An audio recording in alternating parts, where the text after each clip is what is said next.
लड़की को अचानक पता चला कि उसके पिता की कब्र पर अदृश्य चाबी लगाने की जगह छिपी हुई है।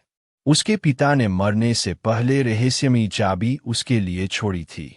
लड़की ने उस चाबी को कब्र के छेद में गया। अचानक जोरदार आवाज के साथ कब्र की जमीन धीरे धीरे खुलने लगी।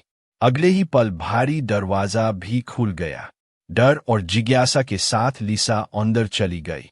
जब उसने अंदर का दरवाजा खोला तो सामने दृश्य बहुत ही अजीब था। वहां बहुत बड़ा गुप्त कमरा था जिसमें उसके पिता द्वारा इकट्ठा की गई बहुत सी पुरानी चीजें रखी थी। तभी लिसा की नजर मेज पर रखी कुछ नोट्स और वीडियो कैमरा पर पड़ी नोट्स पढ़कर वह समझ नहीं पा रही थी कि उसके पिता ये सब क्यों। फिर वो कैमरे में दी गई वीडियो को चला कर देती है। वीडियो में जो उसके पिता ने कहा उसे देखकर लिसा हैरान रह गई।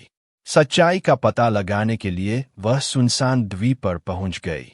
जब उसने ऊपर देखा तो चट्टान पर उसे आदमी दिखा। वो उसे पजाने का नाटक किया और ऊपर की ओर तेजी से चढ़ने लगे।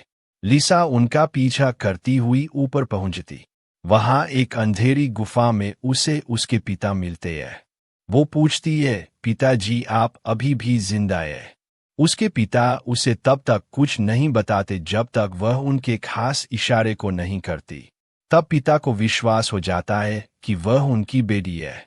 फिर उसे बताते हैं कि वे यहाँ 10 साल से रह रहे हैं ताकि एक प्राचीन कब्र की रक्षा कर सके।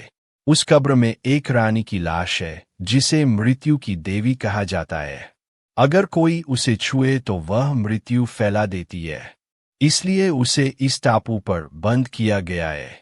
लेकिन उन्हें नहीं पता था कि सांग ब्याव नाम का एक लालची आदमी वह कब्र का दरवाजा खोलवाने के है और उसके पिता के सिर पर बंदूक तान देता है। लिसा को दरवाजे का सिस्टम समझ नहीं आता, लेकिन उसे एक पुराना खिलौना याद आ जो उसके पिता ने बचपन में दिया था। उसी की तरह दरवाजे को खोलने का तरीका उसे याद